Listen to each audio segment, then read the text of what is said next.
Estás en el Valle de los Tercos, Silicon Valley en español. Yo soy Diego, periodista, y mi amigo Fernando es experto en startups. Te traemos a los latinos que compiten en la capital mundial de la innovación.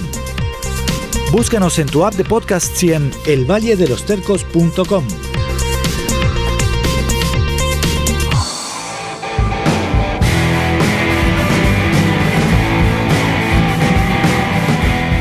Adal Flores ya logró lo que muchos apenas sueñan: seducir al capital de Silicon Valley. 90 y tantos % de nuestro capital viene de Estados Unidos.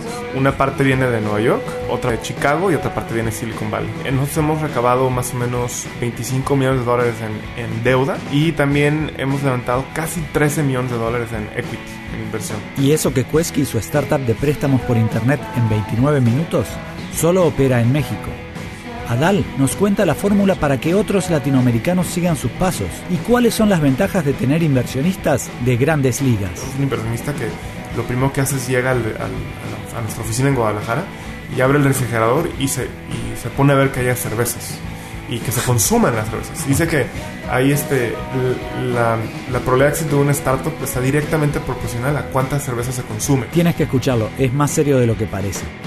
Adal también compara la mentalidad de los VCs, Venture Capitalists, capitalistas de riesgo, de Silicon Valley con los de México. El típico dicho, nadie es profeta en su tierra, y eso lo siento, 100% nos pasa a nosotros, ¿no?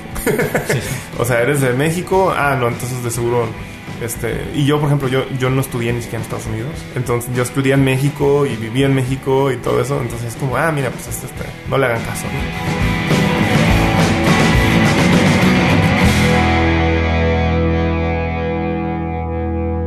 Hola, estás en el Valle de los Tercos, el podcast de los latinos en Silicon Valley. Desde San Francisco hasta San José, recorremos la región más innovadora para traerte a los cabezadura que vienen acá a competir con los mejores del mundo. Porque no puedes decir todos son blancos, todos son hombres, todos son ricos, todos son pobres. Aquí el común denominador que yo veo es que son tercos. Y hay unos tercos que tienen éxito y hay otros tercos que duermen en su carro. Ese es Fernando, mi partner, el que me guía para conocer Silicon Valley y a los latinos con las historias más interesantes. Yo soy Diego, un periodista que cubre negocios tecnológicos. Cada vez que vamos a hacer una entrevista, nos preparamos buscando qué es lo que más nos interesa preguntarle al protagonista. ¿Por qué tengo que conocer a Adalberto Flores? De entrada, Adalberto, y por eso salió en tantas noticias, ¿no? Adalberto acaba de levantar más de $30 millones de capital, en su mayoría de Silicon Valley. Una medalla que pocos se pueden colgar. Muy pocos. En esas cantidades, ¿no? Porque sí hay unos que levantan $1 millón, 250,000. Sí, pero digamos que los 10 millones son la barrera. Una barrera que es muy difícil de pasar. Entonces, estamos hablando de más de $30 millones. Ya de entrada es obligatorio para nosotros hablar con Adalberto. Para preguntarle cómo se hace operando en México y cómo llegas a que te conozcan en Silicon Valley tanto como para que te den $35 millones.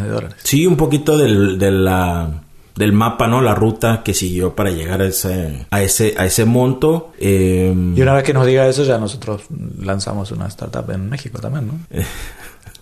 No, pero creo que primero tenemos que trabajar para una aquí. Y luego... No, entonces vamos mal. A menos que el Valle de los Tercos sea una startup de Silicon Valley. Pues si ese startup no tiene dinero. Eso seguro. Pero yo creo que eso es principalmente, o sea, que conocer esa ruta de cómo llega él de tener su propio startup a luego pasar a trabajar para uno de Silicon Valley y luego comenzar el propio. Excelente, me genera mucha curiosidad. Adalberto Flores, bienvenido al Valle de los Tercos. Muchas gracias, un gusto estar aquí. ¿Cuánto llevas recaudado en total y quiénes son los que están ahí adentro? Mira, nosotros estamos, yo creo que el 90 y tantos % de nuestro capital viene de Estados Unidos. Una parte viene de Nueva York, otra parte viene de Chicago y otra parte viene de Silicon Valley. ¿Y cómo consigues algo así? Porque de los emprendedores latinoamericanos una de las grandes ambiciones que hay es convencer a inversionistas de acá, los meros de Silicon Valley, de que tu empresa vale la pena para que le pongan lana. Y el problema que suele haber es la falta de conocimiento de América Latina, el poco deseo de involucrarse por negocios que al final de cuentas para ellos no son tan grandes, ¿no? Sí, bueno, muy buena pregunta. Yo creo que depende de los negocios que sean grandes o no sean grandes, ¿no? Entonces, por ejemplo, en general, los negocios en México o en Latinoamérica son chiquitos para los inversionistas porque hay un poquito menos opción de internet. El purchasing power en estos países es más pequeño. La población es más chiquita, ¿no? En México tenemos 121 millones de Claro, habitantes. México, que es el gigante de Latinoamérica. Y que es el grande, exactamente. En español, por lo menos. Sí, pero yo invitaría a los emprendedores a que se pongan a ver cuáles son las industrias donde específicamente hay más mercado en México o en Latinoamérica que en Estados Unidos. Entonces, en nuestro caso fue precisamente el crédito, ¿no? Porque en Estados Unidos, pues todo el mundo tiene acceso a crédito. Y es un mercado súper competitivo y es un mercado súper eficiente. Y aún así hay negocios que les está yendo muy bien financiando, dando crédito. Y nosotros en México, básicamente el 80% de la población tiene muy poco acceso a crédito o no tiene acceso a crédito, que literalmente son decenas de millones de personas, donde el costo de capital es 2 o 3 veces más caro que en Estados Unidos y donde no hay nada de competencia. Entonces, en este caso específico, creo que es más grande el mercado de lo que podría ser en Estados Unidos, casi, ¿no? Y así va a haber otras industrias en diferentes partes de Latinoamérica donde se tienen que revisar cuáles son y ya con base a eso les puedes vender la oportunidad de mercado que tenemos en Latinoamérica. Claro, acá prácticamente en Estados Unidos te mandan las tarjetas de crédito por correo preaprobadas. Y en México y otras partes de Latinoamérica hay que rogarles, por favor, de rodillas que te den una, ¿no? Y quizás por eso es que el fintech está creciendo tanto en México, ¿te parece? Sí, por supuesto. Yo creo que hay varios factores de lo que está pasando en fintech. ¿Por qué está creciendo fintech en México? Uno viene siendo eso, que es una industria muy ineficiente y está como lo que le llaman prone to disruption. ¿Qué significa? Que está como de pechito para que lleguen las startups y causen la disrupción que revolucione la industria. Sí, exactamente. Esa es una. La otra yo creo que viene siendo que México es un país que tiene una regulación muy, muy amigable. A nivel mundial, o por lo menos nosotros comparados con Estados Unidos, es muchísimo más fácil empezar una startup de fintech en México. No tenemos que cumplir con reglas de estado. En cada estado tienes una regla diferente. Es súper, súper difícil cumplir eso. Y luego la otra es recientemente como que empezó después de como 10-15 años que el gobierno ha querido promover de una u otra manera la existencia de venture capital en el país. Hace unos 3-4 años empezó a verdaderamente surgir este tema de los fondos. Yo creo que también ayudó mucho el tema de que INADEM empezar a promover y a financiar varios fondos y en varios emprendedores, y ahora ya es muy común que una persona quiera empezar una startup en México, y ahora es muy común que un grupo de personas se reúnen y hagan un fondo e inviertan en compañías. Entonces, eso más la combinación de que México es un país grande, naturalmente quieres arrancar en países grandes como para tener mercados grandes. Yo creo que esas 3-4 cosas hicieron que está creciendo muchísimo la industria fintech en México. Ahora, la oportunidad ya la dejaste clara, pero cuando vas a hablar con un inversionista en Silicon Valley o en Estados Unidos en general, hay un obstáculo adicional que al venir de México es la imagen del país, que hay que, de cierta manera, hacer aclaraciones, porque me han mencionado que gran parte de las reuniones que tienen se las pasan diciendo no, en México no es lo que ustedes ven en las noticias, no es todo violencia, ¿no? Sí, yo creo que esa es la barrera más grande que tenemos. Tenemos un problema de relaciones públicas, de imagen de México. Hay algo que ha pasado que en los medios, que como que son muy escandalosos sobre lo que ha pasado en México, y la realidad de las cosas es que las ciudades más grandes de México tienen el mismo índice de delincuencia que las ciudades grandes de Estados Unidos. O sea, realmente no es lo mismo, ¿no? Pero como que han hecho mucho escándalo y de una u otra manera en Estados Unidos tienen mucho miedo, pero y sí nos ha pasado muchísimo, ¿no? De que me acuerdo que está uno de los mejores fondos de Venture Capital en el mundo, cuando estábamos levantando la serie de Capital Semilla, y les dije de broma, sí, claro, pues en México hay gente que piensa que estamos en guerra civil, ¿no? Qué chistoso. Y me dice el socio en ese fondo, ¿y no están en guerra civil? Y yo, no, pues claro que no estamos en guerra civil. Entonces sí hemos perdido muchísimos inversionistas que algunos te lo dicen, casi nadie te lo dice, simplemente dicen, no invertimos en México, lo siento. Y lo que están pensando es demasiado inseguro, etcétera, etcétera. Esa es una. La otra viene siendo el hecho de que no conocen. Entonces, por ejemplo, a mí me tocó vivir en China. Estoy estudiando mi licenciatura trunca en mandarín. Algo que pasaba también es que en China un contrato no lo puedes ejercer. O sea, tú firmas un contrato, pues es un acuerdo, ¿no? De las partes, pero pues hasta ahí no puedes ejercerlo legalmente. Y en Estados Unidos no. O sea, tienes un contrato y lo puedes demandar a la persona y se ejerce. Y hay un Estado de Derecho. Entonces, en Estados Unidos no conocen, como no han hecho muchos negocios con México, por lo menos las personas que están en la industria de tecnología, alguien que ha lidiado con tequileros, por ejemplo, pues ya saben muy bien cómo funcionan las cosas. Pero alguien que está en tecnología casi no ha tenido trato con México. Entonces no saben si hay Estado de Derecho en México o no. No saben cuáles son no saben si a nivel impuestos puede haber algún problema de que inviertan en México. Hay muchas complejidades, ¿no? Que ellos no saben y tienen que invertir mucho tiempo para entenderlo y poder proponerle una propuesta a todo su partnership, todos sus socios sobre transaccionar en México, que eso lo hace mucho más complejo, ¿no? Entonces, y ya luego la última cosa que lo hace también complejo es que cuando tú estás construyendo una compañía y sobre todo en las etapas iniciales, desde que cuando estás en el año 1 hasta que estás en el año 4 o 5, tú estás construyendo un equipo, estás construyendo un equipo, estás buscando inversionistas, estás haciendo una serie de cosas, construyendo tu board of advisors, tu consejo de consejeros. Sí, no, consejo directivo, ¿no? Consejo directivo. Y es bien difícil que ellos te puedan ayudar a reclutar personas, ¿no? Y claro. Porque todos están en Estados Unidos y naturalmente es difícil conseguir. Y entonces, ¿cuál es la ventaja de tener inversionistas de acá? ¿En qué te han ayudado? ¿Cuál ha sido la diferencia? Bueno, uno es que ellos entienden perfectamente bien el modelo de Venture Capital y entienden perfectamente... O sea, no les tienes que explicar nada, o sea, más bien te guían sobre cómo... Entonces, son desde cosas como, por ejemplo, en México... O sea, le estás comparando con México, ¿no? Exactamente. Donde hay gente que todavía no entiende en qué se está metiendo al ser inversionista, ¿no? Sí, entonces, yo tengo una historia muy chistosa que cuando empezamos Quesky, cuando recién habíamos levantado nuestra ronda de inversión de Capital Semilla, unos meses después hice un tour por aquí, por Estados Unidos, con nuestros inversionistas para decirles, oye, ¿sabes qué? Estamos teniendo mucho fraude y nuestra morosidad está mucho más alta de lo que estábamos esperando. Está como un 70% a la morosidad. Y es por robo de identidad lo que estamos viendo. Todavía no sabemos cuál es la solución, pero estamos trabajando al respecto, ¿no? Entonces me acuerdo perfecto que en Estados Unidos me felicitaron. Mira qué padre. Es justo el tipo de problemas que debes de tener. PayPal tuvo ese problema.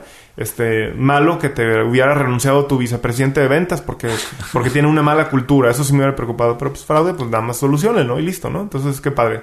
Y en cambio en México llego, oye, pues mira, tenemos un problema de fraude, no sabemos la solución. Y bueno, pues ya en Estados Unidos ya nos dijeron que no hay problema. Dicen, no manches, Alberto, ¿cómo es posible?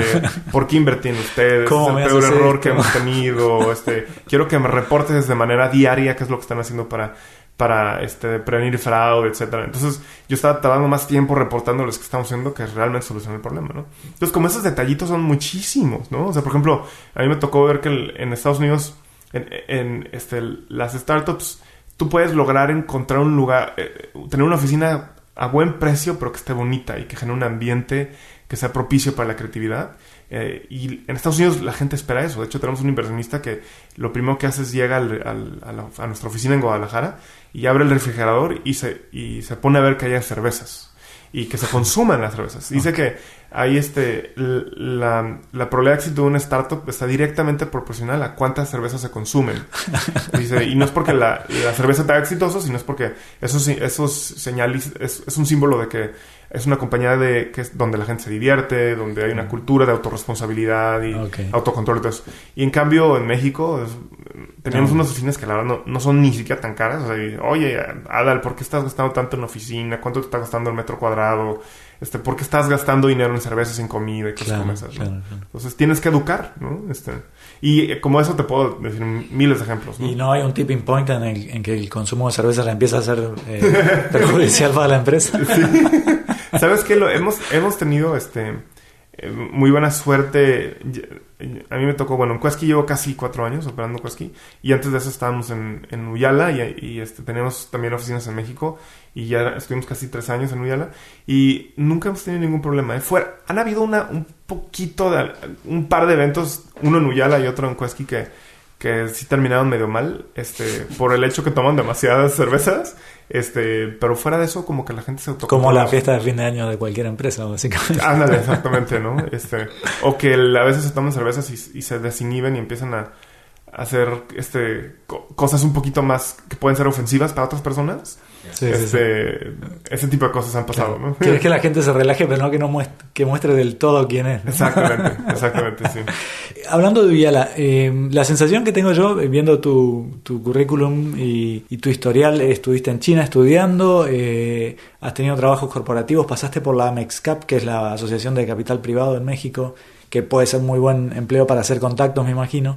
Y después trabajaste en Uyala, que es una empresa de un emprendedor latino aquí, Bismarck Lepe, que es como el padrino de los mexicanos en Silicon Valley casi. Siento que como toda esta trayectoria te fue preparando muy bien para el rol que tienes ahora. ¿Fue algo pensado? ¿Estabas apuntando a un día a arrancar tu empresa? Fíjate que muy buena pregunta. Sí, no. Sí, en el aspecto que siempre, incluso antes de Uyala, yo tenía una startup que se llama Invico. Y entre mi cofundador y yo venimos aquí a San Francisco para echar a andar la compañía. Y literalmente vivíamos en un departamento para una persona.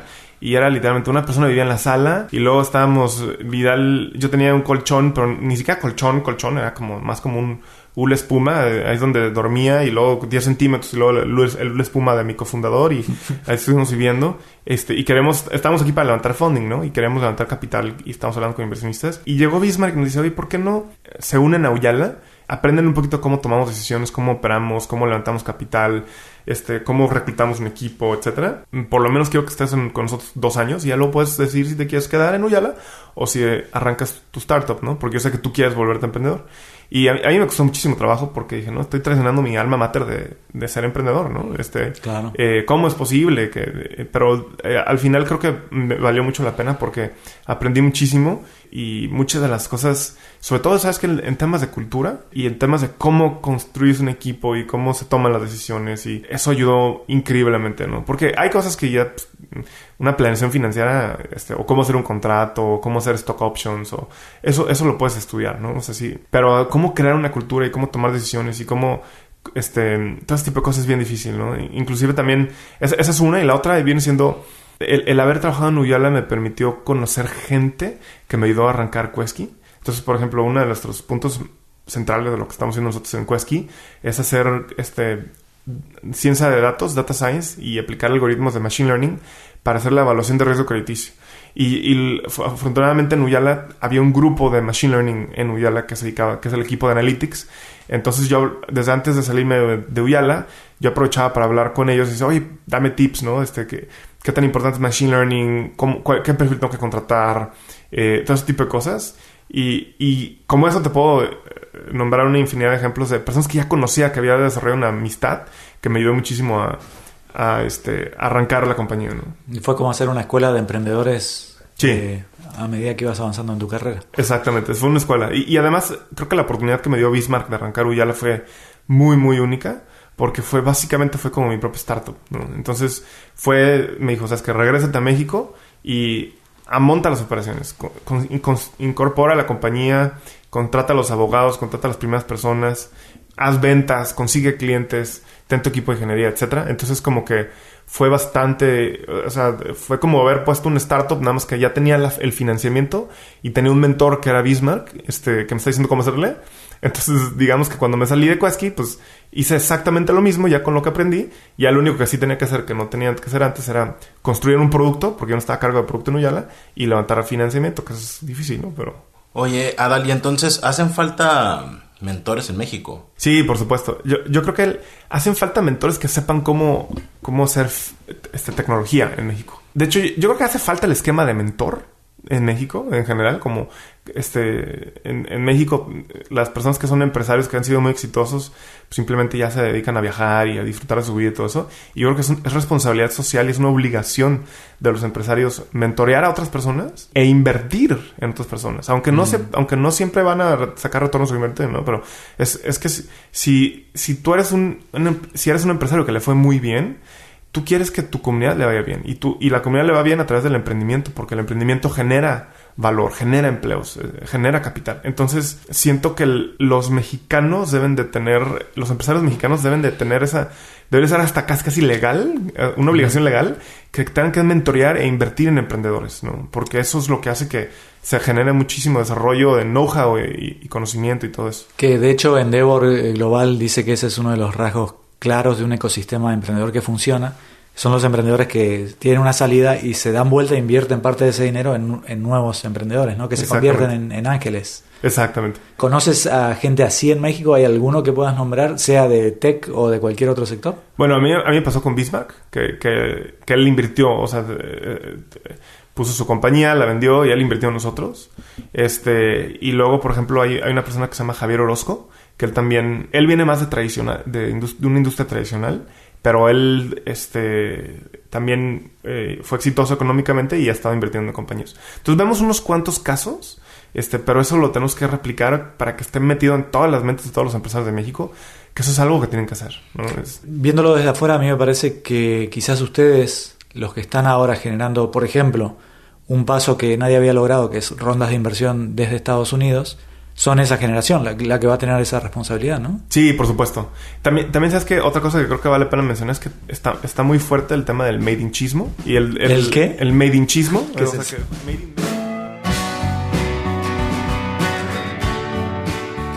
Y sí, lo que todo el mundo nos agradece es que las entrevistas del Valle de los Tercos son distintas. Te traen información sin filtro, sin lentes color de rosa, directo desde Silicon Valley. Y son en español, con los latinos, españoles y otros hispanohablantes más destacados del Valle. Para que esta fuente única de conocimiento siga existiendo, pasa hoy por nuestra cuenta de Patreon a dejarnos unos $1 por mes. Súmate a los oyentes premium que nos ayudan a seguir vivos y además recibe recompensas de contenido extra. Patreon.com/tercos. Y como siempre, gracias totales. Retomamos la entrevista con una explicación necesaria para que, si no eres mexicano, entiendas lo que decía Adalberto Flores. El malinchismo deriva su nombre de la Malinche, que ayudó a Hernán Cortés a conquistar México. Es el hábito de considerar que todo lo que viene de afuera, sobre todo de Europa y Estados Unidos, es mejor que lo mexicano.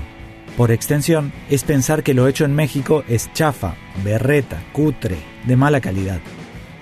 Cuando cruzas estos fenómenos culturales con el mundo naciente de las startups en México, donde muchos emprendedores e inversionistas están aprendiendo de qué se trata, sale una entrevista bastante jugosa, como vas a escuchar ahora. También sabes que otra cosa que creo que vale la pena mencionar es que está muy fuerte el tema del made in chismo. Y ¿El qué? El made in chismo. ¿Qué es eso? Que made in México, hecho en México. Eso es lo contrario del malinchismo. No, sí, o sea, de que estamos hechos en México, entonces ya es chafa, ¿no? Okay. Por estar hecho en México es chafa pero es impresionante, ¿no? O sea, justo es el tipo de mindset que queremos cambiar, pero cuando nosotros estábamos buscando levantar la primera ronda de inversión de capital semilla en Quesky, olvídate, nos fue horrible, ¿no? No nos hablaban, nos ignoraban, nos insultaban, todo. Es muy, muy difícil levantar capital en general como emprendedor, pero en México somos nuestro propio enemigo, ¿no? A veces. Sí, y cuando vuelves a buscar algo ya con el sello de un Crunch Fund, que fue tu primer inversionista aquí, ¿cómo cambió la cosa? No, cambió totalmente las cosas, ¿no? Ahora sí ya nos respondían correos, ahora sí ya quieren invertir y todo eso. Entonces, olvídate, ¿no? El hecho de que o sea, está el típico dicho, nadie es profeta en su tierra, y eso lo siento, 100% nos pasa a nosotros, ¿no? O sea, eres de México, no, entonces de seguro... y yo, por ejemplo, yo no estudié ni siquiera en Estados Unidos. Entonces, yo estudié en México y viví en México y todo eso. Entonces, es como, mira, pues no le hagan caso, ¿no?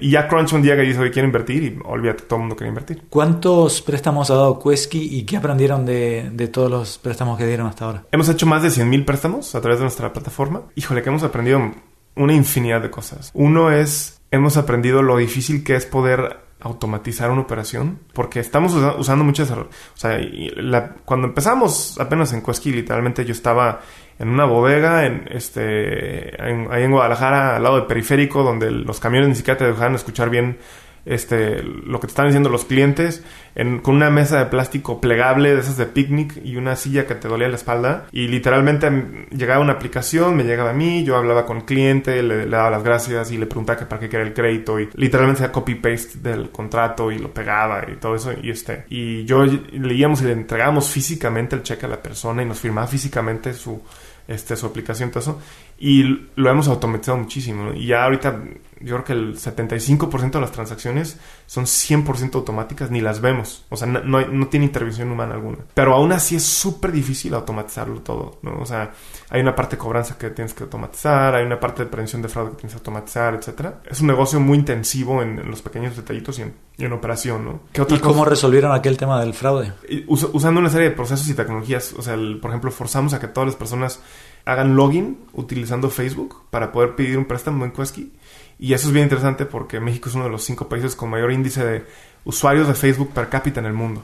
Entonces, eso nos permite a nosotros entender el grafo social de las personas y con eso definir un perfil de riesgo. Si alguien tiene un perfil donde nada más tiene 5 amigos y creó su cuenta de Facebook hace 2 días, sabemos que es una muy persona que sospechoso. probablemente es sospechosa. En cambio, si es alguien que dice, ¿sabes qué? Tiene 10 años o 7 años con su cuenta de Facebook, y tiene más de 200 amigos y tiene ciertos patrones nosotros tenemos tecnologías que nos permite ver patrones de cómo inclusive hasta las edades se distribuyen de los amigos. Entonces ya con eso ya podemos ver si es una persona real o no. ¿Y qué patrón pueden llegar a detectar en Facebook que diga no te vamos a prestar dinero? Patrones que, por ejemplo, una de las cosas que yo estuvimos revisando cuando apenas estamos empezando a implementar esto es que la distribución de la edad es como una distribución estadística de cómo. Entonces tú agarras la edad de la persona, ¿no? Entonces, por ejemplo, imagínate que es alguien que tiene 28 años y su distribución es muy específica de cómo se distribuye la edad de sus amigos. Entonces, si no sigue esa distribución estadística, hay una anomalía y eso significa que probablemente esa cuenta es falsa, ¿no? Y que la crearon porque también puedes crear cuentas falsas y hay granjas de cuentas de Facebook que se dedican a nutrirlas y a tener amigos y a comentarse entre ellos mismos, etc. Wow. Pero hay ciertos patrones humanos que son bien difíciles de replicar. ¿Esas granjas las hacen en México, por ejemplo, o son de China No, son de yo no he visto Europa México, del Este? Sí, son de otras partes del mundo donde las hacen. Y nosotros tenemos que precisamente ver quién está tratando de pedir un crédito en Quesky que compró una cuenta en una granja y creo que la pueden vender como por $1, una cosa así. O sea, wow. Pero las venden masivas, ¿eh? O sea, puedes comprar 100 o 1000 de un solo golpe. En el mundo de la dark web, ¿no? Exactamente. Que es donde trafican ese tipo de... Sí. Entonces, ese tipo de patrones son los que nos dedicamos nosotros a ver.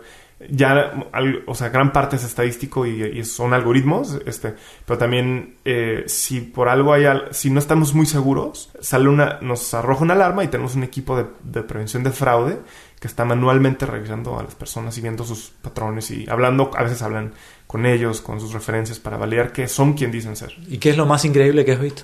Híjole, yo creo que el fraude es muy sofisticado. Yo creo que lamentablemente México es número 1 en algunas cosas y yo creo que fraude es como de los pioneros. Son bastante creativos los mexicanos en términos de fraude. Y hemos visto cómo le roban la identidad a las personas de una manera muy, muy interesante. Se meten a los job boards y dicen, ¿sabes qué? Pásame tus datos, estamos ofreciendo esta posición, y luego abren cuenta de banco nombre de estas personas y aplican a sus nombres y olvídate, es una sofisticación bastante interesante que tuvimos que, pues, por algo perdimos muchísimo dinero, ¿no? Perdimos millones de pesos tratando de encontrarlo, pero ya ahorita ya estamos en un punto donde yo creo que es increíblemente difícil que se nos escape de fraude a nosotros. O sea, yo creo que el índice de fraude es menos del 0.01%. Es una barbaridad que no entra. Oye, Adal, ¿y otros mercados más grandes como Estados Unidos y Brasil tienen planes? Muy interesante. Estados Unidos no. Me han comentado nuestros inversionistas la posibilidad de empezar a dar crédito al mercado hispano en Estados Unidos. Pero Estados Unidos regulatoriamente es muy, muy complejo. Hay muchísima competencia. No creo que haga sentido. Es más eficiente. O sea, como que es más... No creo que no hace sentido, ¿no? Como dicen, it's not the lowest hanging fruit. Desde el punto de vista del negocio. Pero Latinoamérica sin duda sí es muy interesante para nosotros. Yo creo que los países que tenemos en el radar es Brasil, Chile, Argentina, Colombia y Perú. Ahora, nada más, nosotros somos mucho de la idea de que lending o dar crédito es un negocio muy local. Y si vemos históricamente los bancos que han sido exitosos en México, que tienen algún tipo de influencia internacional, su unidad de negocio tiene raíces muy fuertes en México. Y las unidades de control, como recursos humanos y tesorería, etcétera, sí tenían influencia internacional. Entonces, y eso tiene que ver porque el negocio de dar crédito tiene mucho que ver con la idiosincrasia de la población, de fraude, de morosidad, de volatilidad económica, de las alianzas que puedes hacer. Es muy local. Entonces, no queremos escalar a otros países de manera prematura. Yo pienso que por los próximos 2 años vamos a estar muy enfocados en México. Es un mercado enorme. En Estados Unidos, el 60% de los créditos que salen en Estados Unidos son online, en línea, y en México es menos del 1%. Entonces, nosotros literalmente podemos hacer decenas y probablemente cientos de millones de créditos a través de nuestra plataforma solamente en México. Hasta ahora dijiste 100,000. ¿Cuántos podrían estar haciendo el año que viene o en 2 años? Bueno, nosotros históricamente hemos crecido más o menos como 7x año sobre año. Entonces, no siempre es fácil mantener ese 7x. O sea, poco a poco te vas... Llega un punto donde ya estás de un tamaño, ya crecer 50% de manera anual es bueno, pero por lo menos sí queremos estar creciendo con un factor de X, o sea, más que duplicarnos por los próximos años. ¿Son rentables? Todavía no puedo revelar esa información, lo siento. Teníamos que preguntar. ¿Y cuál es la visión a largo plazo? ¿Ustedes quieren ser como una especie de PayPal en México? Es muy buena pregunta. A ver, déjame ver. Es que tengo como 10 respuestas a esa pregunta. Porque, a ver, nos gustaría ser como una combinación como tipo el Amazon de los servicios financieros para países emergentes. Una combinación como el Airbnb de servicios financieros. Por eso digo que es como difícil explicar. ¿Por qué Airbnb? Bueno, para empezar somos súper fan de Airbnb y todo lo que hacen. Pero creemos mucho en el shared economy y creemos mucho que lo que le llaman ahorita el marketplace lending, que es el peer-to-peer lending esencialmente, pero ya le cambiaron por unas cosas, es el futuro del mundo y nosotros creemos que eventualmente vamos a acabar estando ahí y ahora es cuestión de cuál es el momento correcto, el timing correcto para entrar ahí, ¿no? Que no es lo que empezaron haciendo. Ustedes prestan el dinero que ustedes tienen, ¿no? Nuestra visión es eventualmente darle acceso de una manera muy rápida, muy conveniente a las clases medias de los países emergentes. Eso es lo que queremos hacer.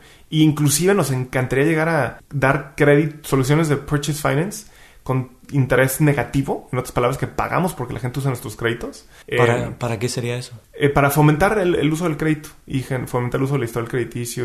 Pero todo eso es una estrategia, ¿no? Entonces nosotros empezamos con microcrédito a corto plazo, muy específicamente para hacer nuestros primeros modelos de riesgos y construir nuestro data science team y buscar tener un modelo de negocios que genere... Que sea autosustentable y a partir de ahí vamos a empezar a hacer todas nuestras locuras, ¿no? Entonces ahorita estamos yéndonos por la parte conservadora y tenemos ideas muy muy radicales que queremos aplicar, pero primero tenemos que estabilizar financieramente a la empresa y yo creo que ya pronto estamos llegando a un punto donde ya estamos ahí.